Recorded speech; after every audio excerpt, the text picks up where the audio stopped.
PP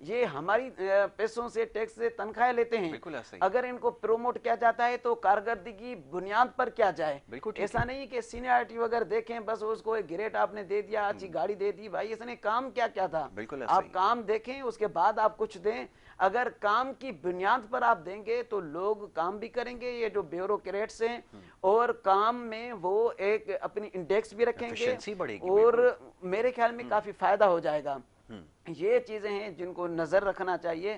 آپ نے Sindh public service commission کی بات کی, میں تو دیکھ رہا ہوں تقریباً 1 سال سے اس کے اوپر تو بین ہے, لیکن وہاں پر ہوتا کیا ہے, میرٹ کا قتل عام ہوتا ہے.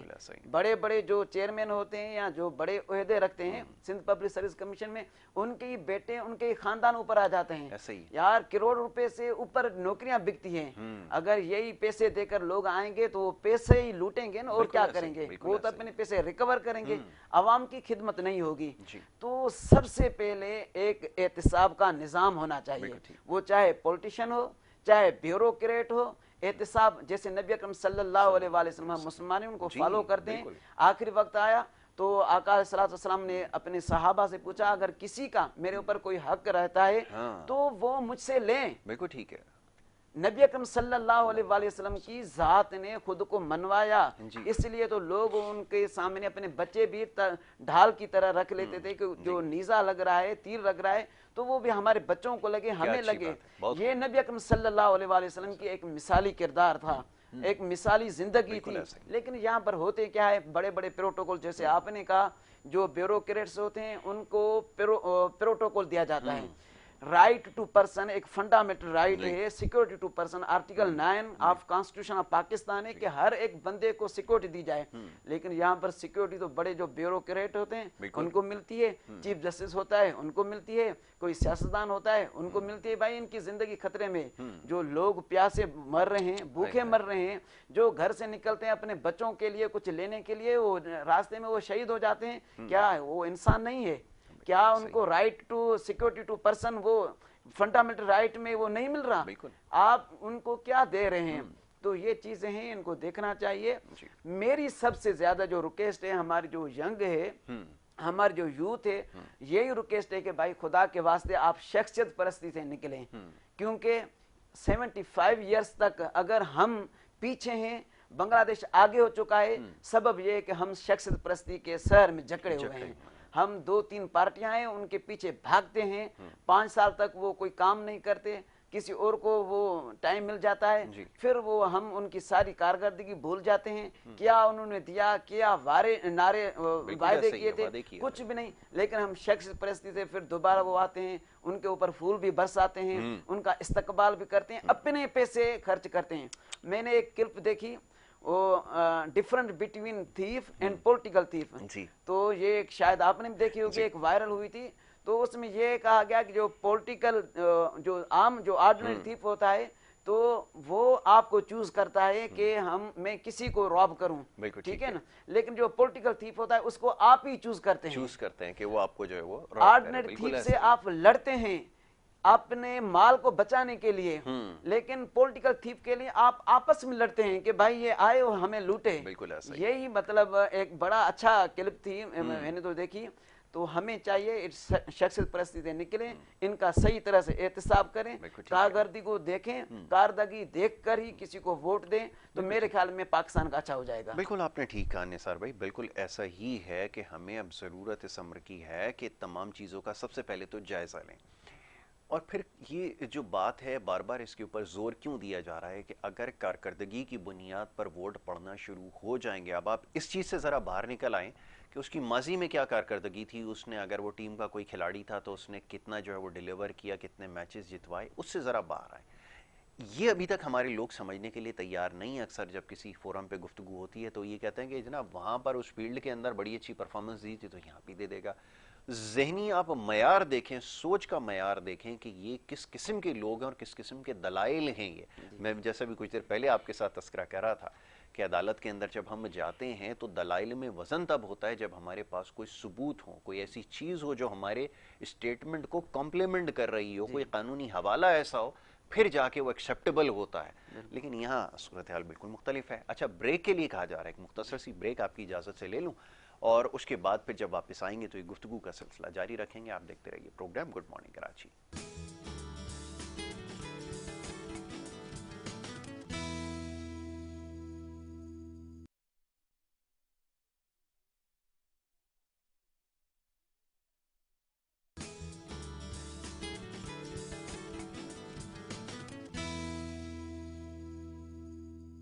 میں آپ کو ایک دفعہ پھر خوش آمدید. بریک پہ جانے سے پہلے گفتگو کا سلسلہ جاری تھا.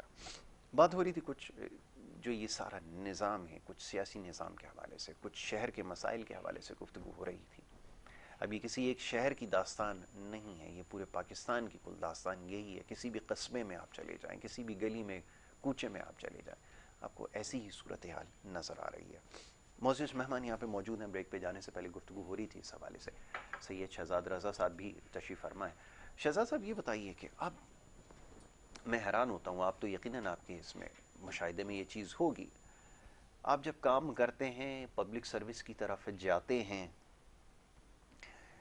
لوگ آپ کے پاس آتے ہیں, آپ ان کی مدد کرتے ہیں, تو لوگوں کی توقعات آپ سے جو ہے وہ پیدا ہونا شروع ہو جاتی ہیں, بڑھنا شروع ہو جاتی ہیں. پھر آپ کے دل میں اور زیادہ یہ ایک لگن پیدا ہوتی ہے کہ ان کے لیے کچھ اور کیا جائے. پھر آپ اور تگ و دو میں لگے رہتے ہیں. اللہ آپ کو اسی طرح ہمت دے, آپ کرتے رہتے ہیں. تو میں یہ پوچھتا ہوں کہ آپ کے پاس کون سے اختیارات ہیں, آپ کے پاس وسائل کہاں سے آتے ہیں, آپ کے پاس وہ وقت کہاں سے آتا ہے, یہ سب کیسے ممکن ہو پاتا ہے؟ کیونکہ نہ تو آپ پروٹوکول انجوائے کر رہے ہیں, نہ آپ کی جو ہے وہ سرکاری نمبر کی گاڑی ہے, نہ اور دیگر معاملات ہیں. تو پھر یہ کیسے جذبہ پیدا ہو جاتا ہے, یہ تو ذرا فرمائیے.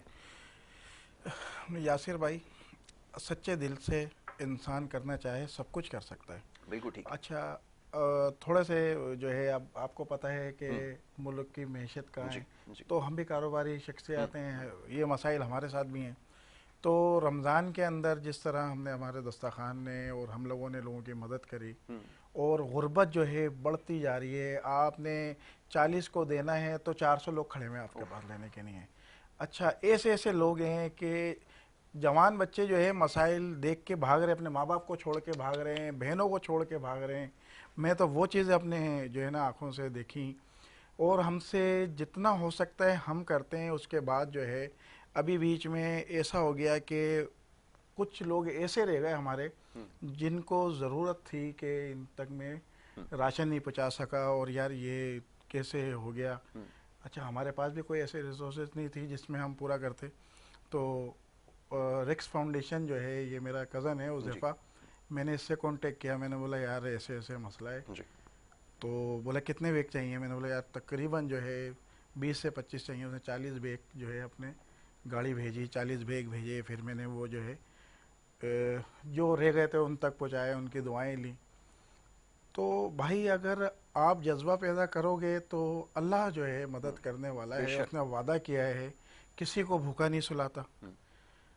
ان لوگوں نے جو یہ ہمارے, جنہوں نے ہمارے اوپر کچرا مسلط کر دیا ہے, نوجوانوں کو وہ کسی اور طرف لے کے جا رہے ہیں, تشدد کرتے ہیں. تشدد کے بعد جب ان کے نشوں میں لگ جاتے ہیں, پھر اس کے بعد ظاہر, پھر اس کے بعد جو ہے وہ چوریاں ڈکیتیوں کی طرف. دیکھو ہم لوگ سیف نہیں ہیں اس ملک میں. چلیں ہم ٹیکس پے کرتے ہیں تو ہمیں کوئی فیسلٹیز تو ہونا چاہیے, وہ بھی نہیں ہے. آئے دن وارداتیں, آئے دن حادثات جو ہیں آپ دیکھ رہے ہیں کہ تیزی سے ہو رہے ہیں. اچھا, ہم اس شعبے سے ہوئے, آپ نے جو ہے یہ جو 2-3 سال جو پچھلے گزرے ہیں, 4 سال, اس میں خودکشیوں کی شرح آپ نے دیکھی کتنی بڑھ گئی ہیں. تو یار اب یا تو پھر ہم بھی جو ہے نا اپنا بوریا بستر باندھ کے جو کاروبار ہمارا ہے اس کو جو ہے نا لپیٹ کے کہیں جا کے باہر شفٹ ہو جاتے ہیں, ہم بھی کر لیتے ہیں. لیکن پیچھے کیا ہوگا؟ ایسا ہی. تو بھائی اب جو ہے خود کھڑا ہونا پڑے گا. اور کوئی ڈنڈے کے ساتھ کھڑا ہوتا ہے, میں تو بولتا ہوں وہ بھی ہو, کیونکہ ان لوگوں نے مجبور کر دیا ہے نوجوانوں کو کہ بس اپنے پیچھے لگا کے رکھا ہوا ہے, نعرے لگا رہے ہیں. 5 سال ہوتے پورے نہیں ہیں, وہ جو ہے نا بس, ارے بھائی آپ کام کریں, لوگ آپ سے توقع لا کے بیٹھے ہیں. آپ جو ہے وہ پچھلے کی گناتے رہتے ہیں. ابھی دیکھو نا, اب یہ جو مشترکہ حکومت آئی ہے, اب وہ 4 سال کے رونے رو رہی ہے. بھائی 4 سال کو, اب 4 سال والا بھی گیا. بالکل ٹھیک ہے, آپ کچھ کام کریں. بالکل ٹھیک ہے, کام کر کے دکھائیں. ڈالر جو ہے ایسا اوپر جا رہا ہے کہ آپ جو ہے نا بالکل آپ نے صحیح کہا کہ وہ اس کے لیے باقاعدہ ایک پلاننگ کی ضرورت ہے. اچھا یہ بھی ذہن میں رہے کہ کیونکہ اب یہ سوشل میڈیا پہ یہ بھی باتیں ہو رہی ہیں کہ وہ جو فلانا حکومت آئی تو یہ سلسلہ دیکھیں اس کو سمجھنے کی ضرورت ہے. اب یہ اتنا آسان نہیں ہوگا, بہت سارے لوگ شاید اس سے واقف نہیں ہوں گے کہ یہ جو مونیٹری جو آپ کی پالیسی ہوتی ہے کسی بھی ملک کی, وہ کیا کردار ادا کرتی ہے, جو منی سپلائی کا فارمولہ ہے وہ کس طرح کام کرتا ہے, پھر یہ جو پیرٹی روپی اور ڈالر کی ہے جو اس کے بیچ میں جو فرق ہے, اس میں کیوں اتنا زیادہ اضافہ ہو گیا ہے ڈالر میں, کیوں مزید قیمتوں میں ایسا کام ہوتا جا رہا ہے, اس کی بہت ساری وجوہات ہیں, اس کو سمجھنے کی ضرورت. پہلے اس کا مطالعہ کیجیے, کوشش کروں گا کہ ایک ایسا پروگرام رکھوں جس میں یہ باتیں ساری جو ہے وہ آپ کو سمجھانے کی کوشش کروں. نثار بھائی یہ فرمائیے گا, جو معیشت کے حوالے سے شہزاد صاحب نے ابھی تذکرہ کیا, بڑی حیران کن بات ہے کہ جن کو ذمہ داری دی گئی, سونپی گئی کہ وہ معیشت کو ٹھیک کریں, ان کی اپنی معیشت تو بڑی بہترین چل رہی ہے, لیکن جو کام کرنے کے لیے وہ آئے تھے وہ کام نہیں کر سکے, انہوں نے وہاں پر بھٹا بٹھا دیا ہے. یہ کیا صورتحال ہے, یہ تو ذرا فرمائیے. یاسر بھائی اس میں یہ کہوں گا کہ سنسیئرٹی کا فقدان ہے. جی اگر کوئی بندہ اپنے گھر کو اپنا ہی گھر سمجھتا, میرے خیال میں اس کو اچھی طرح سے بنانے کی کوشش کرتا. یہاں پر یہ ہے کہ بس لوٹ مار کا ایک مقابلہ ہے, کمپٹیشن ہے کہ پہلی جو گورنمنٹ تھی اس نے کیا چیزیں اس نے حاصل کی توشہ خانہ سے یا کسی اور چیز سے کیا کیا لیا ہے اور ہمیں کیا کرنا ہے. اور ایسا ہی جب یہ مخلوط جو حکومت آئی تو انہوں نے سب سے پہلے ملک کو ریلیف نہیں دیا, اپنے ہی لوگوں کو ریلیف دیا. ECL سے نام نکالا, سارے جو کام کیے اپنے فائدے کے لیے, پھر وہ لندن تک چلے گئے اور بیکاریوں کی طرح سعودی کے پاس کسی اور کے پاس جاتے ہیں. بھائی آپ کا جو اپنا خزانہ جو آپ کے گھروں میں فضول ہے وہ اگر آپ یہاں پر خرچ کریں تو میرے خیال میں کسی کے سامنے جانے کی جھکنے کی آپ کو ضرورت نہیں پڑے گی. اور دوسرا یہ ہے کہ ایک منصفانہ جو ورچ ہوتی ہے نا, تقسیم ہوتی ہے, ڈسٹریبیوشن وہ نہیں ہوتی یہاں پر. بالکل ٹھیک ہے.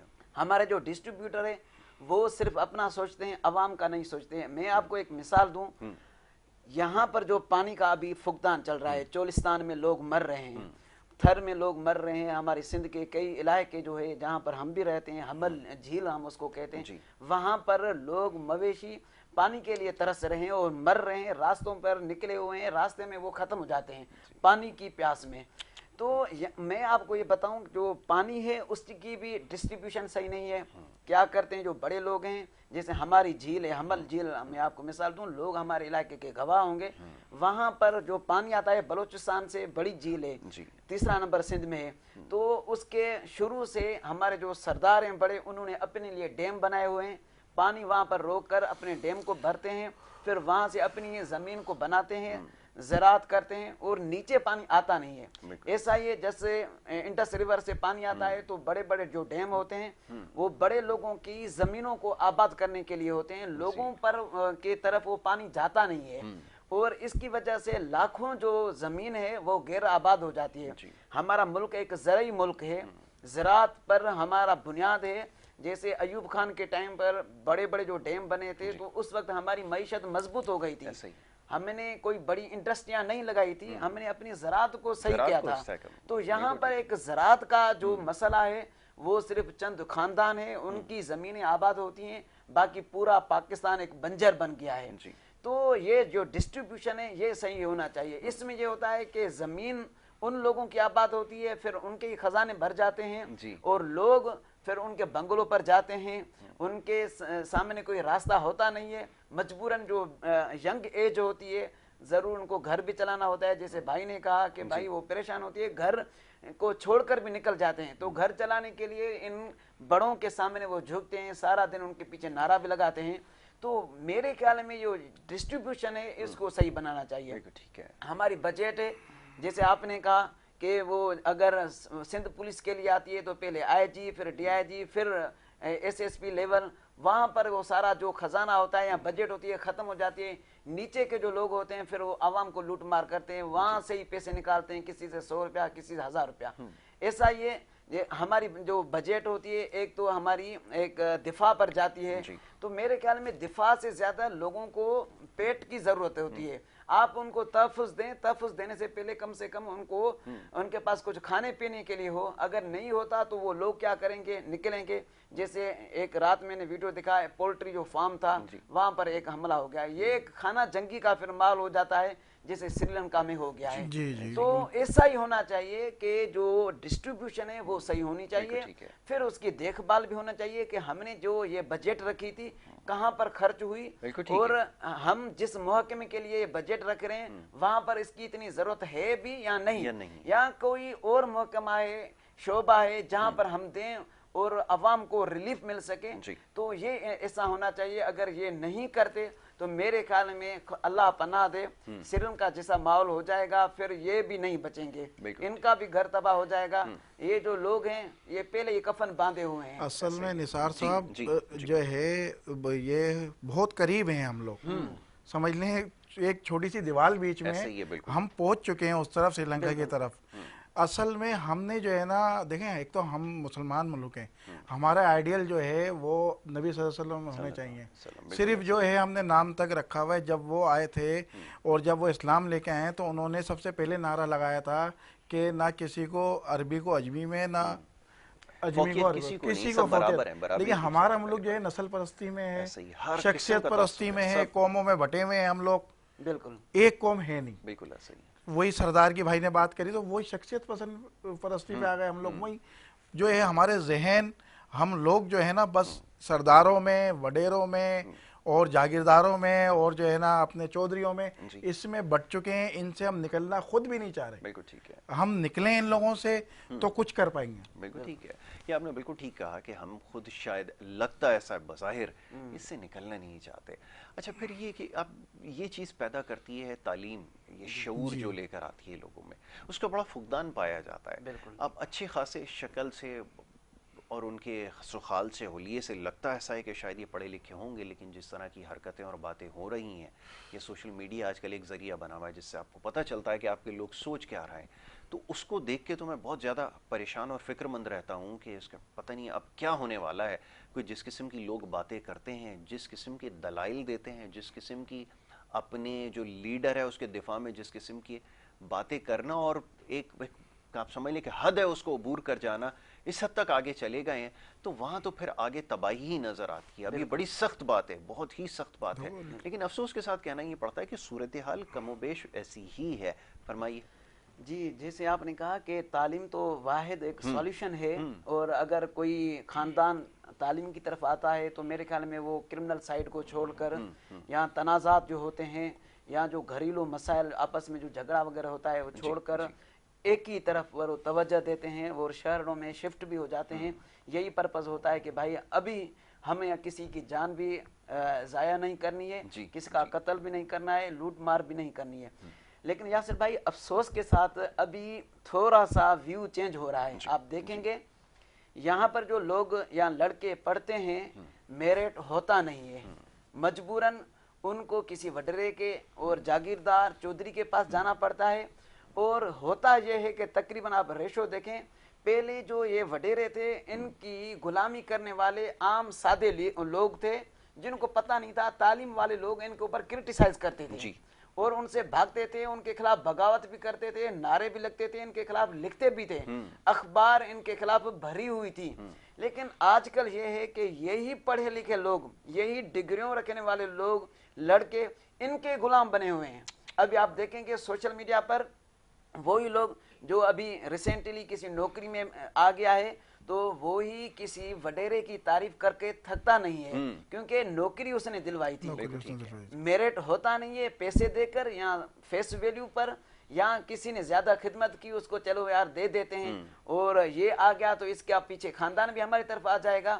ایسا ہی ہوتا ہے. جو پڑھے لکھے لڑکے ہیں ابھی میں دیکھتا ہوں, میرے بھی کافی جاننے والے ہوتے ہیں, تقریباً ان کے سائیڈ میں چلے گئے, ان کی تعریف کرتے ہیں, لوگوں پر یہ تنقید بھی کرتے ہیں, گالیاں بھی دیتے ہیں. جو پڑھا لکھا جس کے ساتھ یہ مطلب اس کی نہیں ہونی چاہیے اس طرح کی طبیعت, لیکن وہ رکھتے ہیں, جاہلوں کی طرح وہ کسی کے خلاف ہو جاتے ہیں اور وڈیرے کی تعریف کرتے ہیں, ان کے پیچھے پڑتے ہیں. میں نے تو دیکھا ہے